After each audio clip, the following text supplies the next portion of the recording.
રહ્યા છો વડોદરા લાઈવ 24/7. હવે જોઈએ અગત્યના સમાચાર. આ સમયમાં દાંતની સારવાર કેમ કરાવવી જરૂરી છે એ વડોદરાના જાણીતા ડોક્ટર પૂર્વી અધિયારીએ જણાવ્યું. સાંભળો. જેઓ વિદેશમાં ભણીને આજે વડોદરાના લોકોની સેવામાં જોડાયા છે. એકચ્યુઅલી અત્યારે કેવું છે કે ડેન્ટલ અવેરનેસ, દંત જાગૃતિ, દંત ચિકિત્સા, પછી દંત સારવાર અને દાંતની સંભાળ માટે એ બહુ જરૂરી આપણા માટે એક સ્ટેપ લેવાનું આપણે વિચારી શકાય. કારણ કે લોકોને કેવું છે કે અહીંયા ગુજરાતમાં તો આપણે તમે જોશો તે પાન પડીકી તમાકુનું સેવન લોકો વધારે કરે છે અને દાંતની હેલ્થ અને હાર્ટની હેલ્થ એવું કહેવામાં આવે છે કે સ્વચ્છ દાંત અને સ્વસ્થ દાંત હોય તો તમે લીવ હેપીલી વિથ યોર સ્વસ્થ હાર્ટ. થિંગ ઇઝ કે તમારે કેવું છે કે દાંતની હેલ્થ માટે તમે રેગ્યુલરલી 6 મંથ્સલી ડેન્ટલ ચેકઅપ કરાવો. પ્લસ તમે બહુ બધી એવી સારવાર છે ને બહુ બધા એવા ડેન્ટલના ટ્રીટમેન્ટ છે કે તમે કરાવી શકો તો તમારી હાર્ટની હેલ્થ સારી રહેશે.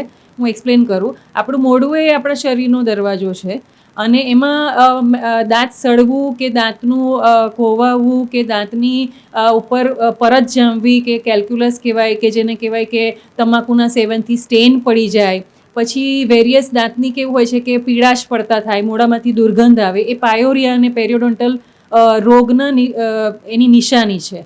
પ્લસ ઘણીવાર દાંત નીકળી જાય, દાંત પડી જાય કે દાંતને તમે કઢાવો તો એ જગ્યા પડી જાય, એના લીધે બી બધા બહુ ટ્રબલ આવતી હોય છે. સેકન્ડલી, દાંતના જે બેક્ટેરિયા ઇન્ફેક્શન થાય, પેરિયોડોન્ટલ પ્રોબ્લેમ થાય, દાંતના લીધે તમને જે મેઇનલી રોગો થાય તો એમાં તમારે સીધું જે બેક્ટેરિયા ઉત્પન્ન થાય એ સીધા હાર્ટને અસર કરે.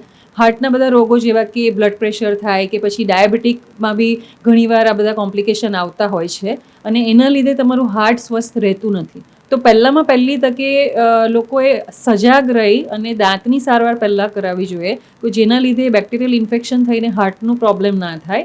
તો that is a most important thing. સ્વસ્થ શરીર, સ્વસ્થ દાંત અને સ્વચ્છ હૃદય. So live happily. That's what I want to say. Thank you.